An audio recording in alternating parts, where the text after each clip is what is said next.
Obviously, you're going to call me a Marxist. And it's obvious. And I'm cool with that. You have some complimentary things to say about Karl Marx. Oh, yeah. Sounds pretty communist to me. Well, hey, look. And I say this in the book too, because I am a Christian socialist.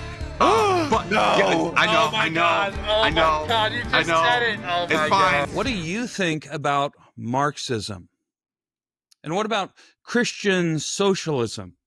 Is that a contradiction in terms? Is it an oxymoron, something like jumbo shrimp or crash landing or soft rock? And what do you think about capitalism? Is it the source of so many of the ills and oppressions of society? I invite you to step into the shed and beam, add a little meaning to your day as we ponder these vital questions.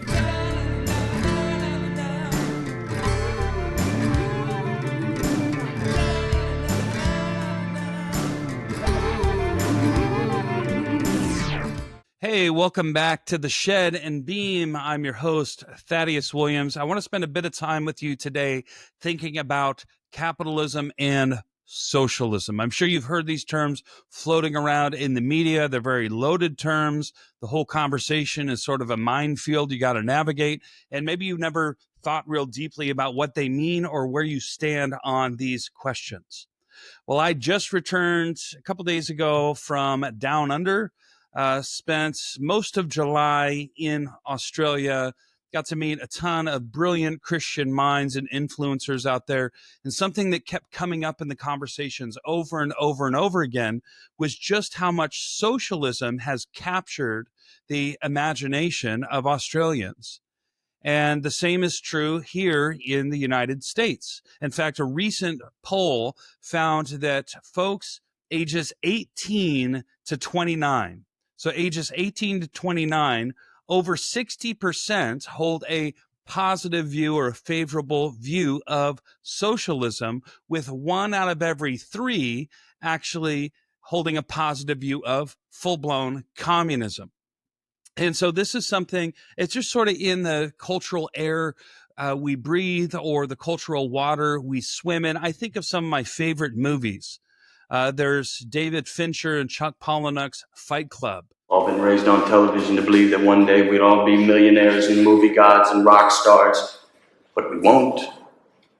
We're slowly learning that fact. And we're very, very pissed off. One of my other favorite movies, Mike Judge's Office Space. Accounts payable, Nina speaking. Hello, Peter. What's happening? We have sort of a problem here. Yeah. Think of other great movies like Parasite. One of the best shows on television, in my humble opinion, is Mr. Robot. A running theme in so much of this great entertainment is that capitalism is the source of our ills and oppression. Let's burn down the system. So I get it. I get why anti-capitalism, why pro-socialism is trendy right now, particularly among young people and particularly among Christian young people. And the thought process, so far as I can tell, is something like this. Jesus tells us to care about the poor. Socialism cares about the poor, whereas capitalism exploits them. Therefore, I'm more socialist than capitalist. That's kind of the basic idea. And I want us to unpack some of this, because the truth is, if you're at all like me a few years ago, you hadn't spent really 5 serious minutes thinking about economics. Might not sound like the most exciting topic. I promise we're going to have a lot of fun.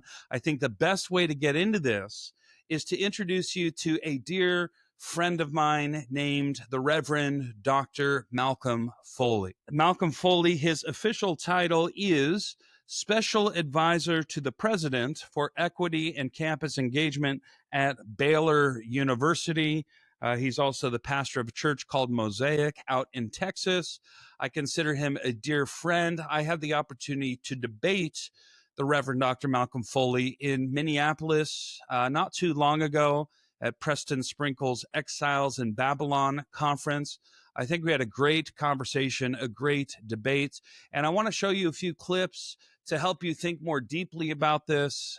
This isn't going to be wagging my finger at your face. If you're a socialist, you're on the fast train to hellfire or anything like that. But I do want us to think more profoundly about this. So without further ado, here's the words of my friend, Dr. Malcolm Foley. There's a page in the book where the heading is this just Marxism in disguise? Because I'm like, obviously you're going to call me a Marxist. And it's obvious. And I'm cool with that. You have some complimentary things to say about Karl Marx. Oh yeah. I don't have my copy of Capital is at home, but normally it's right on the desk. Okay. So explain what you think Marx got right. I mean, this is not comprehensive, but explain in general what you think Marx got right, but why he ultimately was wrong. Yeah. I think his framing of our economy is right. Of like, this is what capitalism is. This is also what it does. This is also where it comes from. So his narrative of primitive accumulation, that where capital originally comes from, it comes from theft. Like, that's where it comes from. And it also continues with continued theft and extraction. I think that's just true. Sounds pretty communist to me. Well, hey, look. And I say this in the book too, because I am a Christian socialist. But No. yeah, I know. Oh my God, you just said it. Oh my God. Audience, I didn't know. I'm so sorry. I didn't know he was a socialist. I'm so sorry. But one of the things that I want to press is that, like, look, it's not because of Marx. It's because of Right. It's because of the scriptures. Yes, Marx. Marx is right about capitalism on all these kinds of things. But Marx does not have a monopoly on socialist or communalist economies. Say it. Okay, so there you have the Reverend Dr. Foley in a couple different contexts in my debate with him out in Minneapolis, where he says, look, of course you're going to call me a Marxist, and quote, I'm okay with that. Then identifying as a Christian socialist, and then saying, Marx has some pretty good things to say. I encourage you, if you want to go deeper into this, here's Malcolm Foley's recent book called The Anti-Greed Gospel, subtitle, Why the Love of Money is the Root of Racism and How the Church Can Create a New Way Forward. I got my copy here. You can see just from the inside page, I've got like a whole novel of notes. This thing is dog-eared with plenty of thoughts. I have a lot I agree with in here and a lot of sort of hold up moments. So he's saying here that he's a Marxist. In other words, he's okay with being called a Marxist, and he self-identifies as a Christian socialist. Let me be clear what he's not saying. I have no interest in strawmanning my brother. I have no interest in slandering him or bearing false witness or painting him in a negative light or caricaturing his views. So I want to be clear. What he says in his book and in other contexts is he doesn't believe in socialism because of Karl Marx, but because of Jesus. And so he advances arguments that the early church in Acts 2, it's a very common argument, they practice socialism. He says Marx had a lot of good things to say, but he also disagrees with Marx about a few things here and there. In particular, Malcolm Foley says he does not endorse a state-run economy. So tip of the hat to him on that. History has been our teacher on that. State-run versions of Marxism have had a death toll of 100 million plus in the last century. That's all been documented in a book called The Black Book of Communism. And so I do want to address this concern that you're going to hear in this clip. The concern, why do Christians seem to get so bent out of shape when you drop the M word when you talk about Marxism? Watch this clip.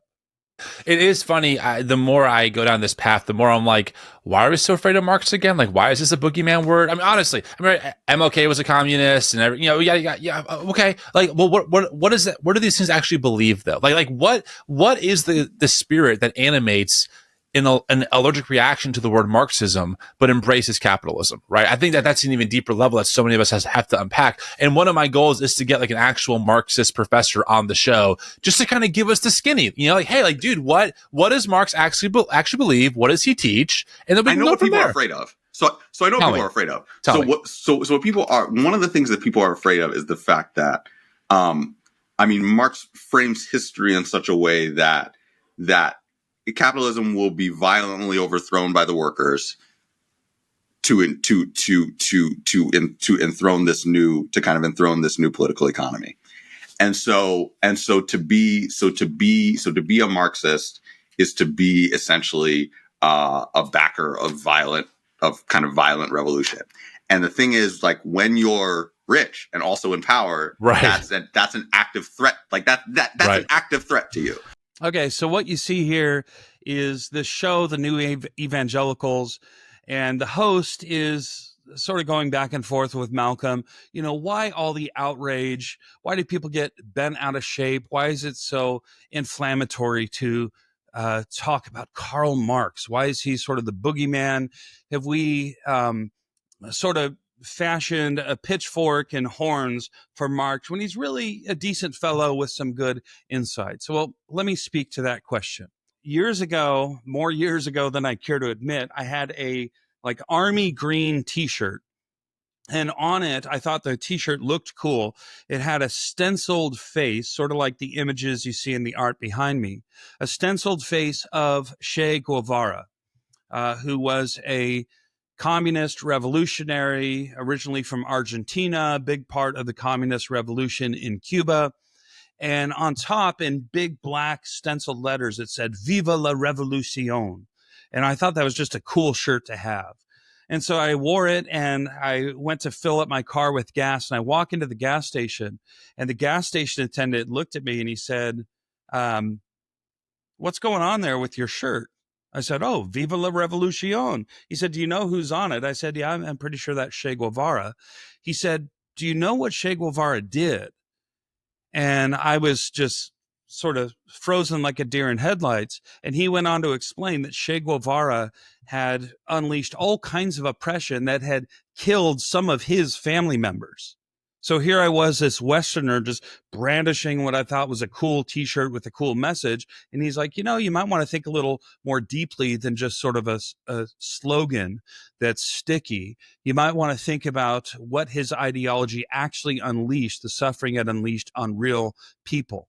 And I think the same kind of problem is here with, scratching our heads. Why is Marxism and communism and socialism, why are these words that disturb people and ruffle feathers? Well, the bottom line is, if you read the Black Book of Communism, which I'll link down in the description, these ideologies created a death toll over 100 million. So we're talking, what is that? A 9-digit death toll within the last 100 years. And there are people alive now who lost dear loved ones under these kinds of ideologies. And so we think, big deal, I'm Marxist, I'm communist, I'm socialist. Understand that based on some people's lived experience, that would be like, or you see on some of the college campus protests, the hammer and sickle, the famous symbol of communism. For many people out there, you might as well wear a swastika into a synagogue. It's going to have the same emotional impact on people who have lost loved ones, who have experienced firsthand the terrors unleashed under the name of economic equality and communism and so forth. So understand that's some of the context here. Let's take it a little deeper. Here's where Malcolm Foley goes next, where he's going to start to connect these ideas about justice and helping the poor and Marxism to the gospel. So without further ado, here's my brother, Malcolm Foley. Deal with a particular phrase that always comes up in the conversations about social justice, which is that, like, this commitment is like an implication of the gospel. I don't like that language. I really don't like that language. Because it sounds like you've got to do work to get from the gospel to a commitment to justice. as though Jesus did not tell us over and over again that what it means to love him is to do what he says. And one of the things that he constantly tells us to do is to be committed to the poor and the needy. Like, it's not this like extra step that I've got to take to get to these implications. Okay, so again, we want to steel man rather than straw man. Dr. Foley here. What he's saying is that he's annoyed by people saying there's the gospel and then you can add justice to it. He's saying, no. It's not like you have to take extra steps to get from point A to point B. Justice, and in particular, he means caring for the poor. And as he cashes out caring for the poor, what he means is being anti-capitalist. And what he means is advancing something like his version of Christian socialism. He's saying that is baked into the good news itself. So what should we think about that? Here was my response in Minneapolis, and then we'll talk about it. Here's my concern. If we take social justice and then we bake into those terms certain political implications, certain economic implications, and we turn out to be off base on some of those, then we have now tainted the gospel itself. And so I believe that Christianity has a lot to say about capitalism. I believe Christianity has a lot to say about socialism. I think there's a lot of problems with these views. But if I christen my understanding of economic policy and what helps the poor best as gospel, and I turn out to be off base on some of my critiques, I have now taken the best news in the universe and compromised it. And I think that's a really, really big problem. The Judaizers added circumcision and dietary restrictions to the gospel of our Lord Jesus. It was the finished work of Christ plus these actions. That's the gospel. Dear brothers and sisters, my final thought here.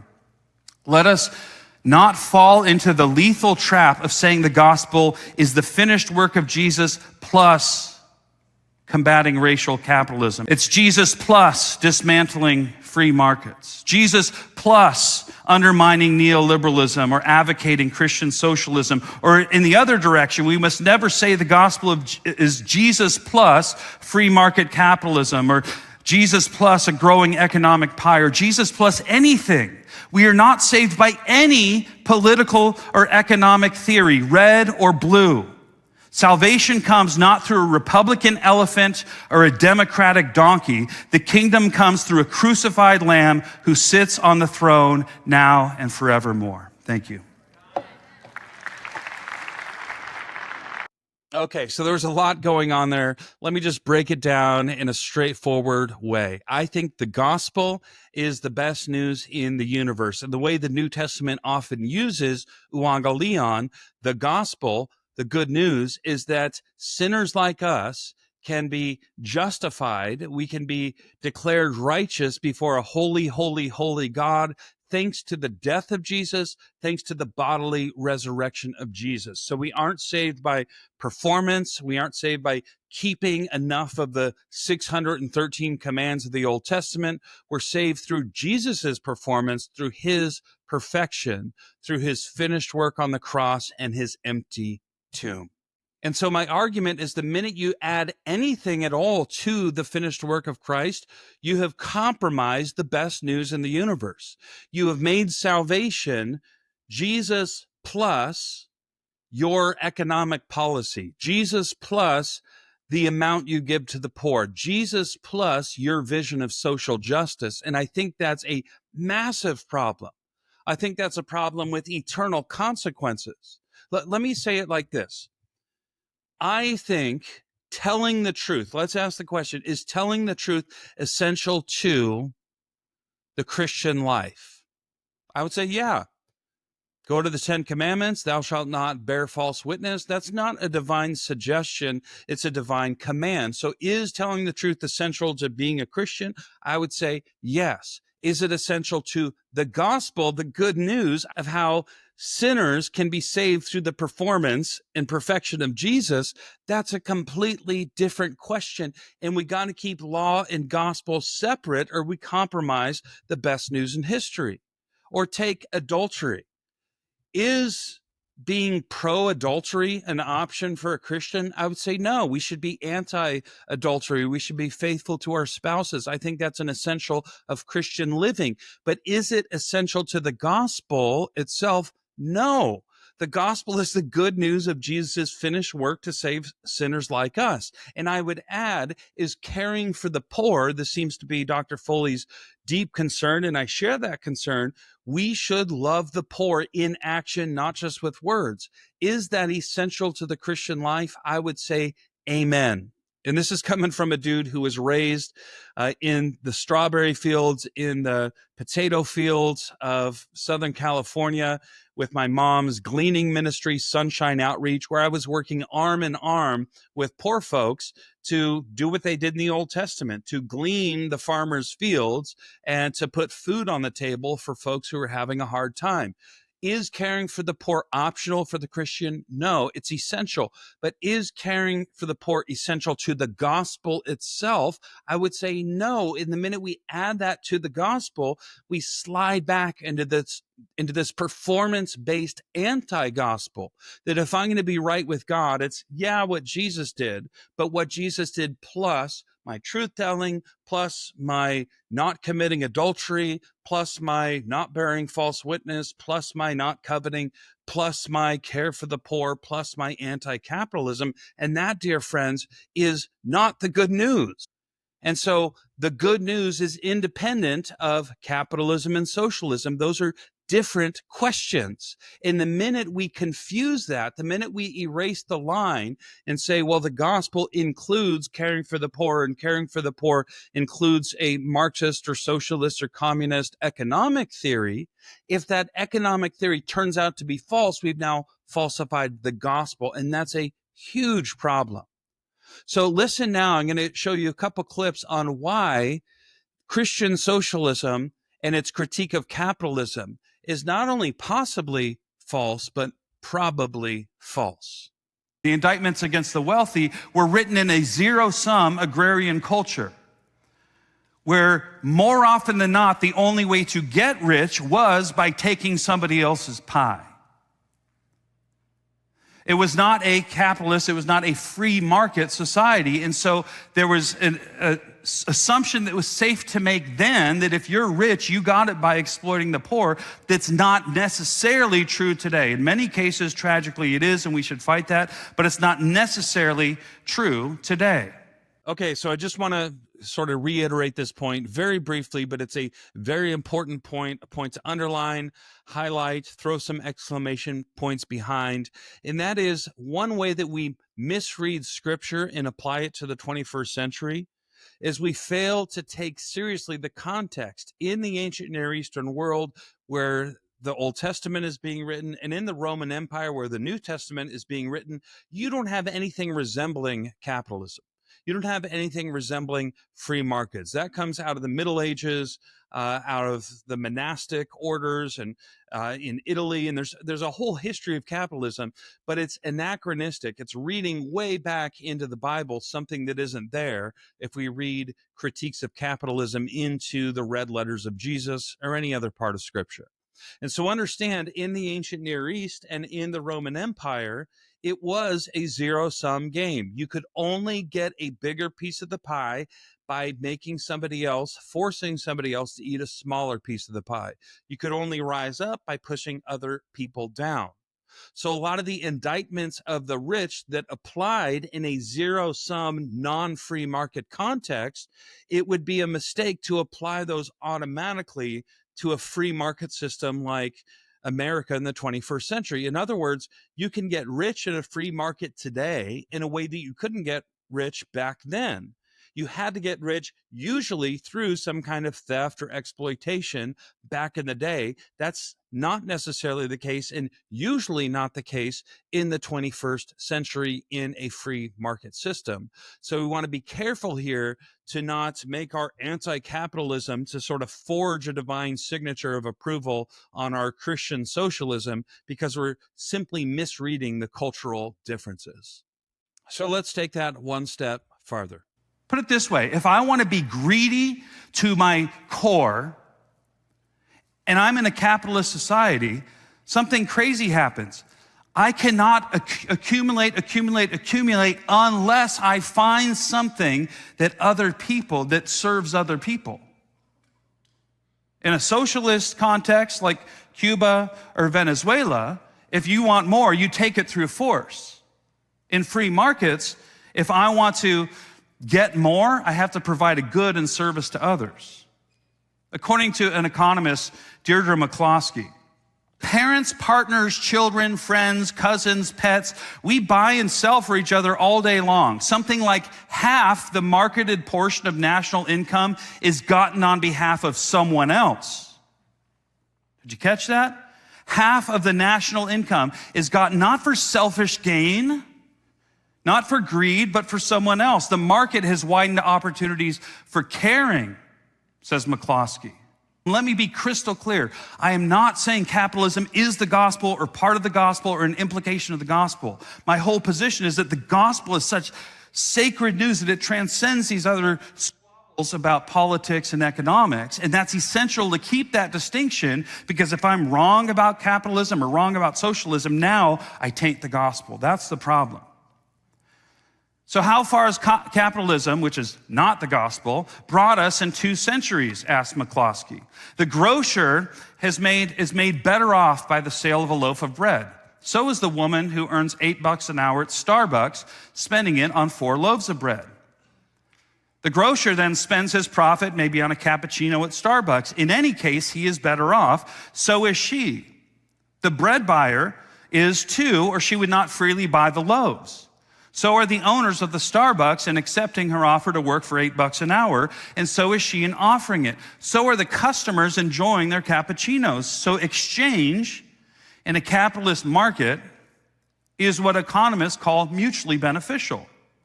Mainstream economists, therefore, cannot make sense of the Marxist claim that exchange is exploitation. So what if the whole objection against, say, neoliberal capitalism or the indictments of wealth rests on a fundamental misunderstanding of how free markets work? The false assumption that wealth is a zero-sum game, that wealth is a baked pie. It's the size it is. If I want a bigger piece for myself, I got to force you to eat a smaller piece. What if that's just not the way markets work? Okay, so let me break this down in a simple, straightforward way. If you were to watch, Justin Timberlake's In Time, if you were to pay attention to some of the subplots in Chuck Palahniuk's Fight Club, if you were to watch Mr. Robot really seriously, or listen to AOC, Alexandria Ocasio-Cortez, or really pay attention to the Democratic Socialist platform of a Bernie Sanders, you would walk away with this impression that capitalism is inherently greedy, that it's all based on perverse self-interest, that you gain wealth by taking from people. The haves become the haves by stealing from the have-nots. And so in that clip, I was just pushing back on that with some basic economics. Capitalism is really all about free exchange, free markets. And so I quote the economist Deirdre McCloskey. I encourage anybody who's really getting into this video, maybe anybody who's sort of plotting a response, just a friendly encouragement. Check out some of the sharpest economists on these questions. I want to recommend to you Deirdre McCloskey. Deirdre McCloskey. I'll link to McCloskey's stuff down in the description. But before you want to go toe-to-toe and debate economics, I encourage you check out an article called Avarice, Prudence, and the Bourgeoisie Virtues. That's Avarice, Prudence, and the Bourgeoisie Virtues by Deirdre McCloskey. And again, what McCloskey argues here is we just have this stereotype this caricature of capitalism and free markets is purely greed motivated. And McCloskey points out that actually the majority of exchanges in a free market aren't done for my three best friends, me, myself, and I. They're actually done on behalf of other people. McCloskey continues the argument that in a free market system, because it's an exchange that's entered into voluntarily, the Starbucks employee voluntarily works there to get a paycheck. The Starbucks patron is happily paying their, I don't know, $9-10 for their Americano. And the corporation is employing the employee and happy to give coffee to the patron. And all the economic actors in this transaction are voluntary. They're entering into this economic transaction in a way that is mutually beneficial, not based on theft. Nobody's stealing anything from anybody, not on exploitation. Nobody's dehumanizing anybody in this process. And in fact, if you really stop and get down to earth and think about what's the last thing you bought? What's the last thing you bought? Maybe you ordered something on Amazon. Maybe you bought a pack of gum at the corner gas station, whatever it might be. And ask yourself, in that free exchange, you didn't have to buy what you bought. Were you stealing from somebody? Were you exploiting somebody? Were you oppressing? Were you dehumanizing anybody?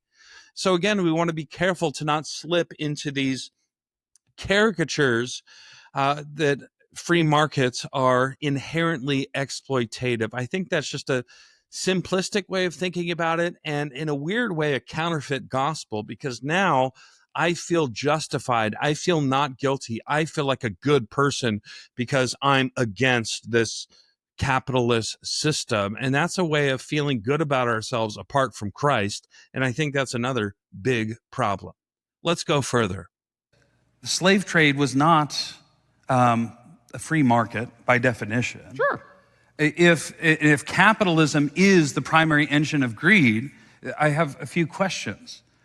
Why are so many folks willing to risk dying on the waves of the Atlantic Ocean to make it into the capitalist United States out of communal-minded Cuba? Why were so many folks willing to risk life and limb? Let me just finish the thought real quick. Yes. Life and limb to escape East Berlin with its communalist mindset to make it into West Berlin. If capitalism is as evil to its rotten core as you think, and let me say this, just for the record, I think capitalism is terrible. I think it's terrible. I also think it happens to be, and has proven itself to be, the best thing we got going economically to uplift the poor.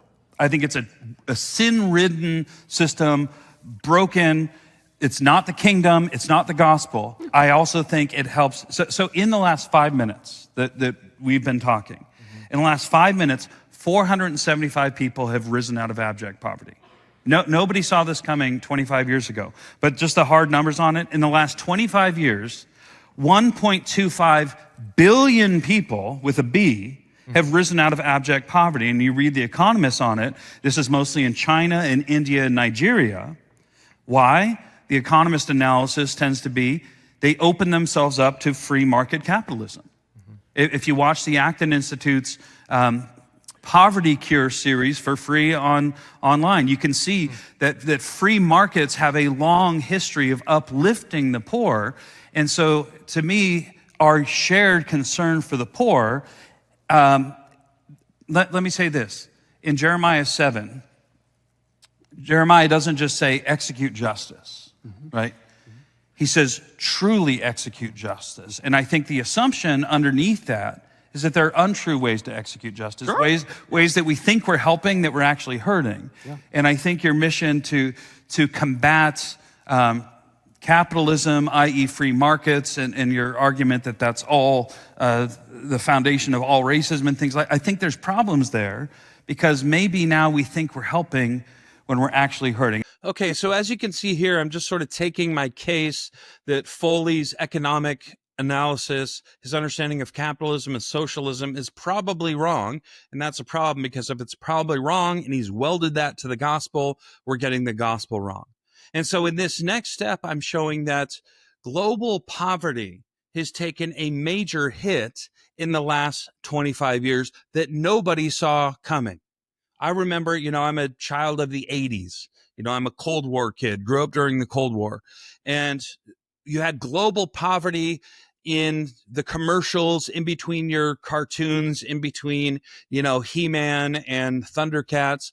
There was these commercials everywhere about ending abject poverty around the world. You had Live Aid in the 1980s. You had comedians gathering together to end poverty through being funny. All these noble intentions to put an end to global poverty. Now, what nobody saw coming was just how much global poverty would be reduced in just a quarter of a century, in 25 years. And so, as I pointed out in that clip, in the last 25 years, abject poverty has diminished so radically that you now have, in the last 5 minutes that you've been watching this video, well over 400 people who have been elevated out of abject poverty. And again, when you read the economists on this, they will tell you that it's primarily India, China, and Nigeria, and a few other countries opening themselves up to free market capitalism. And so this is where the bumper sticker slogans fall flat, and why so much noble intention to end poverty gets misguided. And so many, particularly young Christians, I love you, please hear me on this. Please don't spend so much emotional energy and so much activism fighting a system unless you truly understand it and understand whether that system elevates the plight of the poor or just adds to their number. These are huge questions. We can't just love the poor with our hearts. In the same way that we love God with our heart and our mind, we need to love the poor with our minds, which means we think deeply about free markets. We got to do our economic homework and think about these questions. Otherwise, we think we're helping, but we're actually hurting. Let's go a little further. If your analysis of capitalism as fundamentally greedy and the only way to get ahead is to push others down, the only way to gain is through theft or through violence or exploitation, then why, for example, and if that's in your book, you argue it's all wrapped up with racism and white supremacy. If that's the case, if that analysis is sound, then why, according to the U.S. Bureau of Statistics, are white Americans, they rank 16th by ancestry group in terms of wealth. They're behind. So does that mean, it seems by your logic now, the Taiwanese, the Lebanese, the Guyanese, the Indian, all the demographics that have more wealth than white Americans, it almost seems like now it leads us into sort of an uncomfortable, almost slanderous implication that they got more wealth necessarily because they were more greedy. Okay, so you see in that last little exchange that we're taking things up a level. Not only is Foley's anti-capitalism and his version of Christian socialism probably false. That is, it rests on some assumptions about the way free markets work that just don't match reality.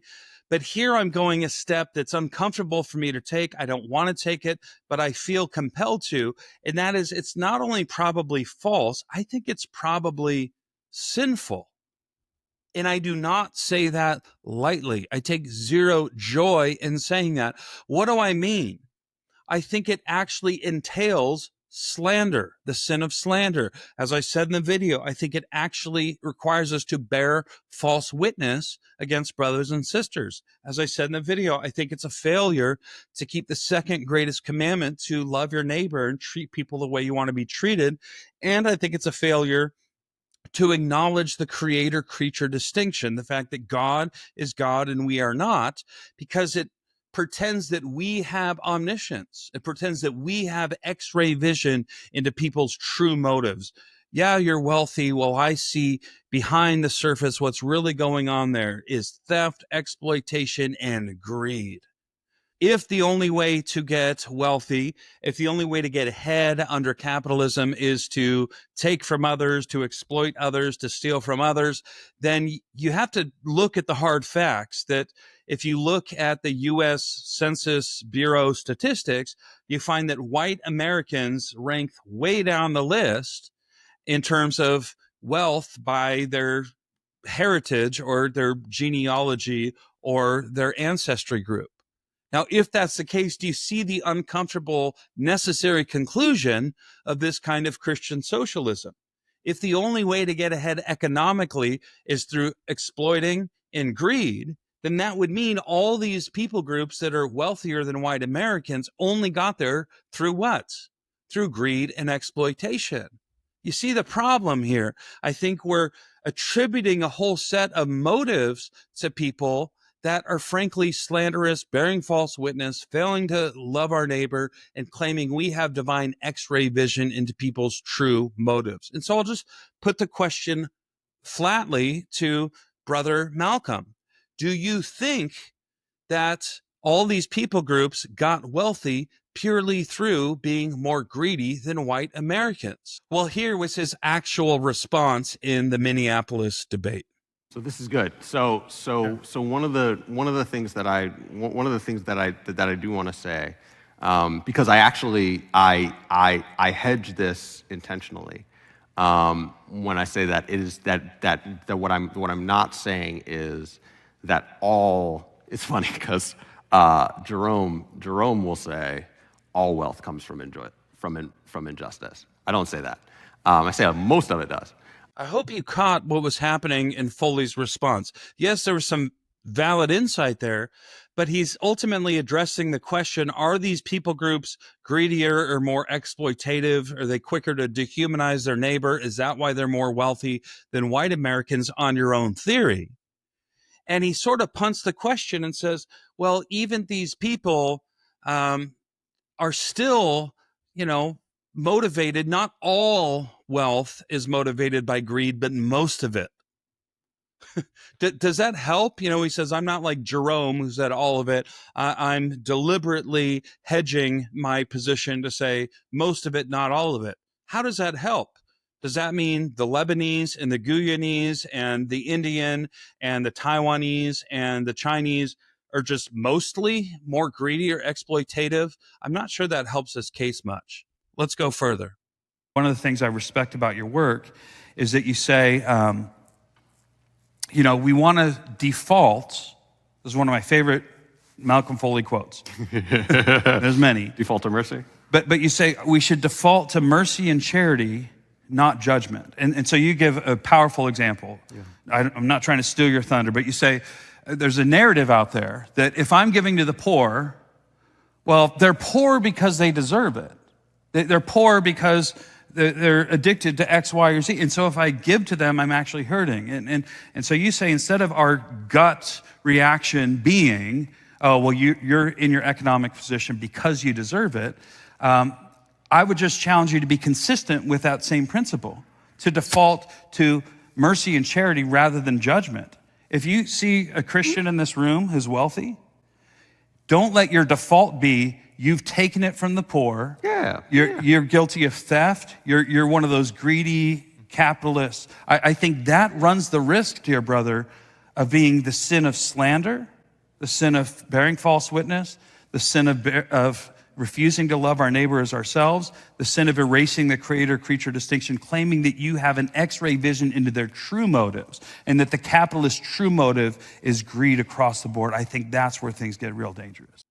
Okay, so let's take it just one step farther. We saw at the beginning of the video, Foley saying, you're going to call me a Marxist. I'm cool with that. He sees real insight from Karl Marx, and that Marx actually helps him better understand and apply the teachings of Jesus. Well, Foley gets specific, and he points out in some of his work that one of the aspects of Marxism he finds compelling is the concept of primitive accumulation. Primitive accumulation. It's a fancy word combo. All it means is that the rich get richer by stealing from the poor. And so America would not be wealthy if it didn't earn its wealth on the backs of slaves, and if it didn't steal the land from indigenous folks. Now, certainly there's a significant measure of truth to that, but it's not the whole truth, especially today. So a few thoughts. Number one, if you think America's wealth all came from exploiting the poor and stealing land, I encourage you, if you want to go deep into this, check out the work of Thomas Sowell. Look at his book, Discrimination and Disparities. Look at his book, Black Rednecks, White Liberals. And he's going to show you that actually the North that was anti-slavery was way better off economically than the South. That slavery isn't, in fact, what built the American quote-unquote empire, but there's more to the story. But deeper than that, when we apply this concept of primitive accumulation today, it just doesn't hold true. And actually, here's the main point, requires us to sin. What do I mean? In today's free market capitalism, if I take Marx's concept of primitive accumulation seriously, then I'm going to look at any brother or sister who's got a good amount of money, and I'm going to now slander, bear false witness, fail to love them, and pretend I'm God looking into their heart and say, you got that through theft. You got that through exploitation. You got that through dehumanizing your neighbor. That, my friends, is a recipe. That's like planting C4 at the foundations of the church. That is going to blow apart any significant unity in the body of Christ. And that's something we should really, really take seriously. So this is another element. Because sometimes in the times that I've talked about race, some of my white brothers and sisters will come up to me and say, like, it sounds like you're just trying to make me feel guilty. I don't care how you feel. Like, I'm not, like, I'm, like, as don't care about your feelings. Well, as in, like, I'm not up here to get you to feel a particular way. When I narrate, I did my dissertation on lynching. In the late 19th and early 20th century, how black Protestants responded to lynching. When I narrate that history, I'm not trying to make you feel guilty for things that you haven't done.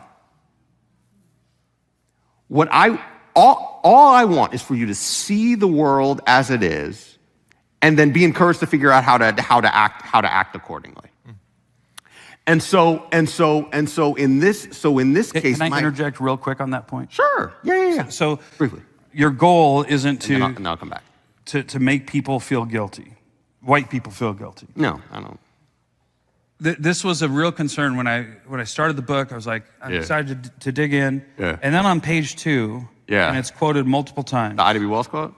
Ida B. Wells, the white man's dollar is his God. Yeah. The appeal to the white man's pocket has ever been more effectual than all the appeals ever made of his conscience. And let me just sort of frame the question, and I want to hear from you. Yes. What you see here is sort of a pre-CRT critical race theory articulation of one of the core tenets in the CRT literature. I taught at a law school. I've been teaching for 12 years. I've been studying CRT for a long time. Yeah. And across the vast and diverse literature, they tend to all hold to one of the core ideas. It's a very slippery concept, but one of the core ideas is interest convergence. Yes. Interest convergence is the white man will only ever care about ending racism if it lines his pockets. Yeah. And so you echo this in your argument that greed, white man's greed, started lynching and ultimately ended it when they realized it was bad press, right? When Japan and other countries started covering and saying, what are they doing in America? Yeah. Then they were like, ew, this is gonna make us poor. Yeah. To me, we run the risk here, again, of slander, bearing false witness, and failing to love our neighbor. What do I mean? I'll shut up soon. What I mean is there's counterexamples. It's more complex than that. The Brits and the Americans eliminated slavery. Wilberforce eliminated slavery, not because it was to his economic benefit. It was actually the opposite of the interest convergence thesis. And so my worry is now, again, we're claiming that X-ray vision. I know white people and what really makes them tick, and the only way they're ever going to see the reality of racism is if they're financially incentivized to do so. I think that's incredibly slanderous of an entire people group in a way that's antithetical to the gospel. Okay, so here, just to be very straightforward, I'm raising an uncomfortable question, which is on the opening pages of Foley's book, again, The Anti-Greed Gospel. He favorably quotes Ida B. Wells, who's articulating sort of an early version of what later, under critical race theory, becomes the interest convergence thesis. Sounds fancy. It's basically white people aren't going to change their ways about being racist unless it economically incentivizes them. And I want you to understand that, again, this isn't just a bad idea. It is. And yes, it's been true at times in history, sure. But to apply it carte blanche, to apply it across the board, is not just a bad idea. It's actually sinful slander. It is actually false witness. It is actually failure to love our neighbors. It is actually pretending we have God's X-ray omniscient vision into people's hearts. And it just so flatly contradicts huge swaths of history that we don't think about anymore. And the example I sort of briefly nod to in the debate is the fact that slavery was practiced in every single country down through human history up until, really seriously, the late 18th, early 19th centuries. When who led the charge to abolish slavery in America? You had your Frederick Douglasses. I encourage everybody to check out The Narrative of Frederick Douglass, his autobiography. Brilliant, brilliant work. Across the big pond, read some of the great abolitionists like William Wilberforce, his book, What is Real Christianity? It's a brilliant and inspiring read. And what you find is that it was Christians leading the charge against slavery, not just in the US and the UK, but globally. So Americans led the charge in abolishing slavery in places like the Philippines and in many parts of the Caribbean. The British helped stamp out slavery not just in the British Empire with the help of Wilberforce and the Clapham sect, but they were instrumental in dismantling slave systems in places like India, in places like China, in places like Brazil. The Christians in the Netherlands were instrumental in abolishing slavery. You find this story in history that we aren't really taught.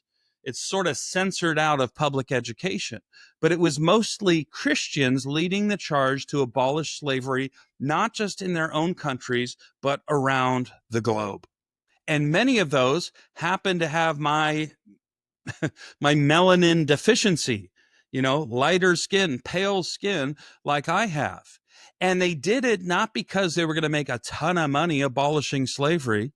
In fact, the exact opposite is the case. The exact opposite of the Ida B. Wells quote, the exact opposite of the interest convergence theory, of critical race theory, the exact opposite of Malcolm Foley's contention here. The Brits and Americans, many with pale skin fighting slavery, did it not because overturning this millennia-old institution would line their pocketbooks. It usually was a huge economic blow to them and a blow to their countries.